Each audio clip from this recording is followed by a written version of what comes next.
It seems I just woke up one morning and everything was gone. Rose is explaining how she got into the business of selling tomatoes. That was 4 years ago, after her husband lost his job as a firefighter when the government began restructuring the workforce. She had been one of the first batch of workers to lose her job when the textile factories began shutting down in 1992, and since then all 40 had closed or so drastically cut back their operations that they employed only a handful of workers. What was she to do? She was a 40-year-old woman with a high school diploma, with 4 children and another one on the way. There was no work to be had, so she did not look. There was no dole, so she could not wait. There was no charity, so she could not beg. If I cry or go to my neighbors, what good would that do? Rose is saying. They have nothing either. They are suffering just as much. Friends of hers who had lost their jobs at the local textile factories had begun selling vegetables and charcoal that they purchased from wholesalers. Since her husband was too ill to work, Rose decided to join them. My husband was dying along with the town, Rose explains, about her husband's slow disintegration from kidney failure. He died in 2001, a broken man in a broken town. I think not being able to support his family is what really killed him. He was a proud man. He hated not being the breadwinner. But it was the only way we could make it. All of my neighbors work here in the market. For most of us, it is the only way to survive. The littlest of Rose's children, 3-year-old Betty, finished off the family's last dollop of porridge this morning. No one else in the household has eaten in nearly a day, leaving Rose unsure whether the knot in her stomach is hunger or anxiety or both. By noon she has not made so much as a cent, and she's been sitting here for more than 2 hours now. She passes some of the time gossiping with her friend Judith Namakube, a vendor at the Maramba market who sells oranges and other fruits from a stand next to Rose's. They both notice a young woman who seems to be flirting with a young man selling bottled juice, candy, and snacks at a stand maybe 25 yards from where they are stationed. This is the second time today she's visited him, Rose remarks. I don't think she's having much luck with him, Judith says. I don't think he wants what she's selling, Rose replies, an impish smile breaking across her face. This is a hard place for anyone to close the deal, Judith says. The two women chuckle. There have been luckless days when Rose has gone home with nothing, and it is that possibility that begins to preoccupy her moments later. Eyes shut, hands clenched tightly together in her lap, she bows her head in prayer, silently mouthing the words. Resurfacing, she smiles wanly, rejuvenated momentarily by faith, inspired by fear. If you were mother, she says, her gaze fixed on the middle distance, you don't know what suffering is until you have watched your babies go hungry. I've suffered many times. Ask just about anyone in southern Africa what it means to go hungry, or what constitutes a food shortage, and they will say they are without maize meal or mealie meal, depending on the country. Made from corn, it is all the same thing, the region's all-purpose, carb-heavy staple used to make porridge for breakfast and nshima for lunch and dinner and any meal in between.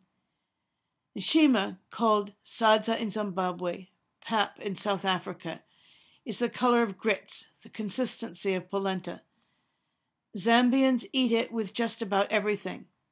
Sprinkled with ground nuts, chopped okra, or maybe just some sugar, it is a meal in itself when little else is available, oftentimes the only thing standing between Africans and starvation. If you don't like nshima, said Judith, you aren't Zambian. Nshima is on the menu of the 2 gaudy South African-owned hotels that opened up on the misty upsplash of Victorian Falls in 2001. The Zambezi Sun is a 3-star property, the Royal Livingstone a 4-star luxury hotel, where you can spend as much as $600 a night for a room in season. With 173 rooms, marbled floors, and broad verandas, the Royal Livingstone especially tries to recreate the colonial experience for its visitors, mostly whites from Europe, the United States, and South Africa, who sip champagne and margaritas while watching the blood-red sunset from a beautiful cherrywood deck. The hotel assigns each guest his or her own butler, and white-coated Zambian staff members smile so intensely when turning down your bed or cleaning your room that it makes your jaw hurt. In addition to Nshima, the restaurant's offerings include a pork terrine with figs, pumpkin soup, pasta with pesto sauce and langostinos, and a nightly buffet for high tea, finger sandwiches and mousse, and top-shelf single malt scotch, and at least one brand of cognac that will set you back $1,000 the bottle for a bottle. Out of sight of their bosses, the hotel workers will often plead with you for a tip to feed their children. A waiter I once met in an after-hours drinking hole for Zambian locals told me that he and others were trying to unionize the hotel's workforce, but management had threatened to fire anyone who even broached the subject of unionizing on the hotel premises. Of the roughly 1,000 hotel employees, 40% are part-time. The average take-home pay is less than $100 a month. Executives at Sun International in South Africa say that their wages comply with Zambia's labor laws, which were watered down in the 1990s to allow for longer probation periods, fewer benefits, and longer workdays. Globalization's supporters often contend that poor countries or the global south can rely on a growing tourism industry to bolster their economy in the absence of industry. But as the new and resplendent hotels here illustrate, tourism is no substitute for making things. The workers at the hotel work harder than anyone, and they are treated horribly, Rose whispers to me, as a friend who works as a maid on the property ambles out of earshot, shopping on her day off. The hotel is for the whites. They come from South Africa, Zimbabwe, America, and Europe, and they are treated like kings for a few days, and we Africans wait on them hand and foot because we are too hungry for just the small crumbs they throw us. It is really not very different from when the British came here 100 years ago. Europeans dubbed Africa the Dark Continent because it was a vast and unknowable land, mysterious as the moon. Livingstone is named for the Scottish missionary and explorer David Livingstone, who in 1855 became the first European to conquer the dense jungle and lethal malaria, to lay eyes on the towering waterfalls, the rainbow-colored mist, and the hypnotic gorge that make Niagara Falls seem like a wading pool. Zambians call the falls the smoke that thunders, or Mosi on Tunya in the Sotho dialect spoken there. Livingstone named the falls after Queen Victoria.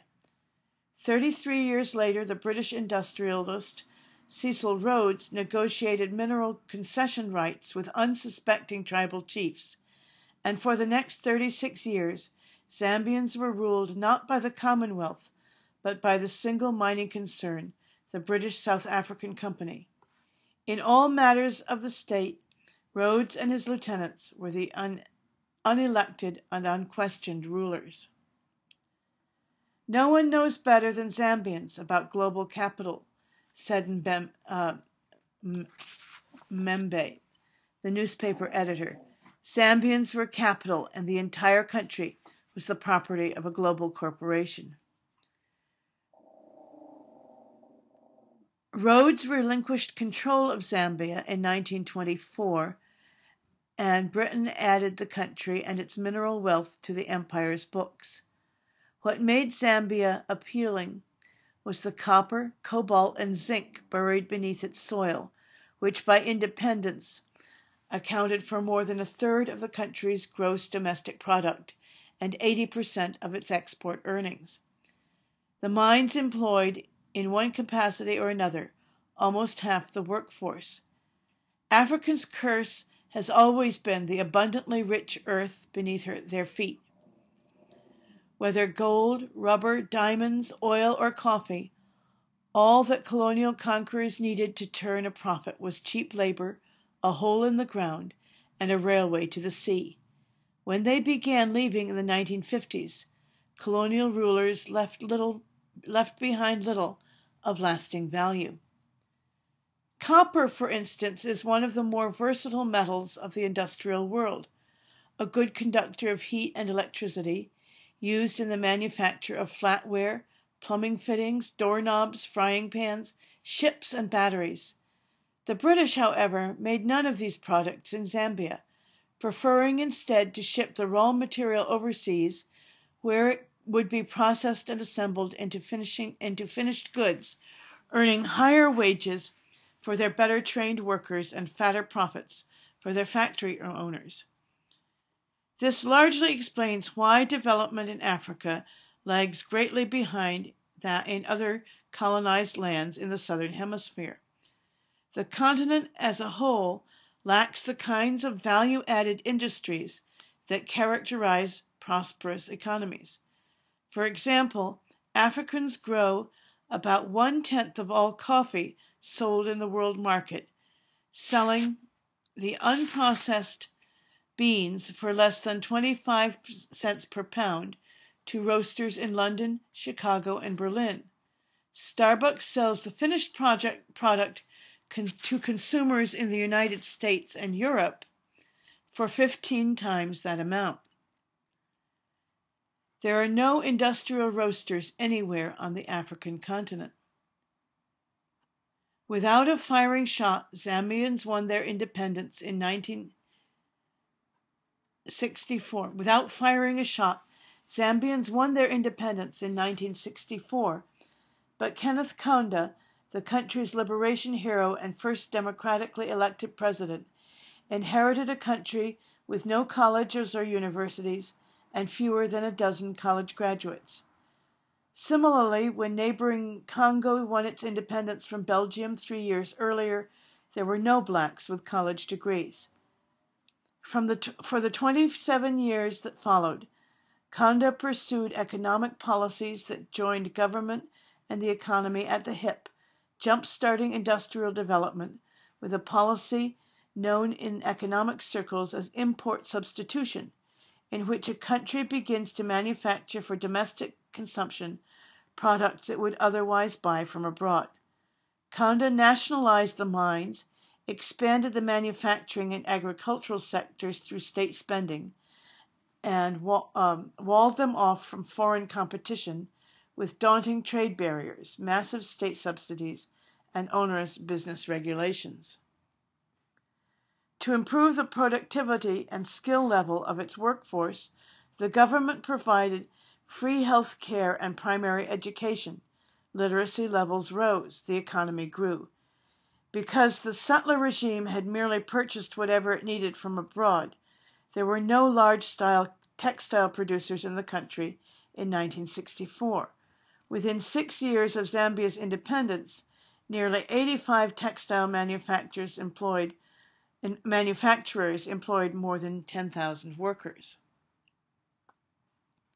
Then the bottom fell out. Copper prices plummeted just as world prices climbed, and Kaunda turned to the donor community in 1973. We had refused to borrow, but now we had no choice, Kaunda said in an interview. I approached both the IMF and the World Bank and said, "Look, we are in this precarious situation. Can we borrow?" Their reply was, "Well, we think that copper prices will soon rise again, so please feel free to borrow." He did, but copper prices continued to plunge. Inefficient and unproductive, propped up by foreign loans and dragged down by plunging commodity prices, Kaunda's socialist system slid inexorably into collapse. Fed up with constant shortages of food and fuel, and with Kaunda's authoritarian leadership, Zambians forced their stubborn patriarchal independence hero to allow elections, then voted him out in 1991 in favor of a trade union leader promising reform, Frederick Chiluba. Officials with the World Bank and IMF pointed British and American development officials Officials with the World Bank and IMF joined British and American development officials to promise Zambia billions in loans if Chiluba would only eliminate tariffs on foreign goods, wean farmers off practically all government subsidies and supports, and sell more than 300 state-owned enterprises, including the country's copper mines. Virtually overnight, Chiluba replaced a centralized economy with undiluted capitalism. The payoff so far is an economy fueled by little more than grit and guile, practically devoid of valuable commodities. By 2001, Zambia's debt had reached $6.6 billion, and its annual payments were 3 times what the government spent each year on primary education. Unable to pay the new fees charged by local schools, many parents simply stopped sending their kids. Dropout and illiteracy rates increased sharply. The unemployment rate climbed to more than 40%, and many Zambians resorted to selling whatever they could get their hands on at markets like the one in Maramba, or on the streets after dark. Police say crime and prostitution have skyrocketed, especially in urban hubs such as Lusaka, Livingstone, and Kitwe. The work in the textile factories was hard, and the paychecks were small, Rose says, but it was nothing like this. You worked 8 hours and you went home. It was enough to put food in your children's bellies every day. The factories had reading classes to teach illiterate women how to read. Women felt like they were progressing, maybe just an inch or 2 each day, but still, we were moving forward. Now we just pray God will get us through this day. Working with a Canadian cousin, Jim Ibrahim, the managing director of Central African Traders Limited, ships a truckload of second-hand apparel into Zambia, Congo, and Tanzania at least once a week. We pay $35,000 for each container, he said. When we first started 6 years ago, we could clear about a $6,000 profit for each shipment, but now there is so much competition that we clear only about $2,000 profit on each container. Zambia's textile producers simply could not compete with the influx of Western clothes. Even used, most of the clothes were made with superior machinery and cheap cut cotton subsidized by the Western governments or in East Asian sweatshops. It was stylish, it was cheap, it was better made, said Mark O'Donnell, chairman of the Zambia Association of Manufacturers. Our industry didn't have a chance.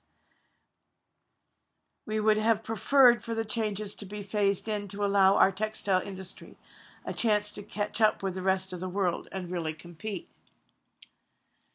It's not just clothing, said Ramesh Patel, director of SWAPP Limited Clothing in Ndola, the heart of Zambia's struggling copper belt region.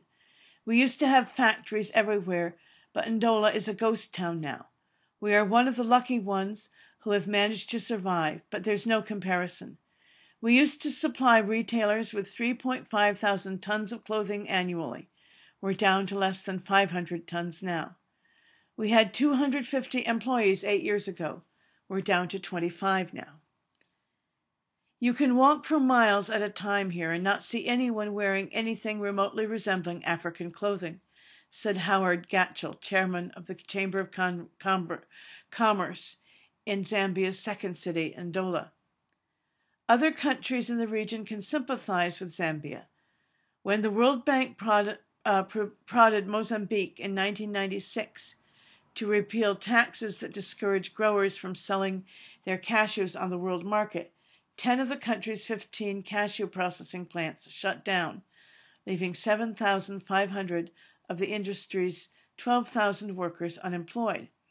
World Bank officials argued that abolishing the import tax would lower the price of processed nuts while increasing the that peasant farmers could demand for their unprocessed cashews in a more competitive market. They were half right. Without protectionist measures, foreign processors were able to outbid Mozambican factories for locally grown cashews.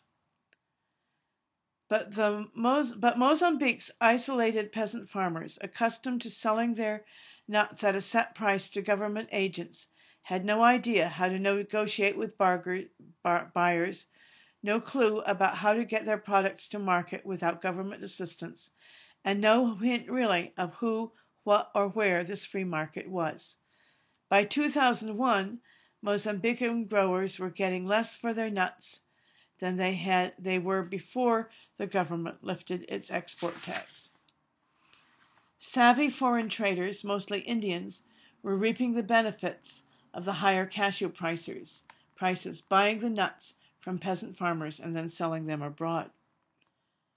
Mozambicans old enough to remember the country's post-independence socialist economy often repeat a refrain that I heard again and again from Zambians, Malawians, Brazilians, Argentines, and people in almost any country that had witnessed the shift in industrial strategy. Before, there was nothing on the shelves, but everyone had some money in their pockets. Now the shelves are full, but no one has any money to buy. You won't find many Zambians old enough to remember it who would want to return to the Contra era, said Mbembe. But you won't find anyone who will say that they're better off now than we were 20 years ago. No one alive today has ever seen such poverty. How do you run a modern economy when the vast majority of your earners are taking home pennies a day?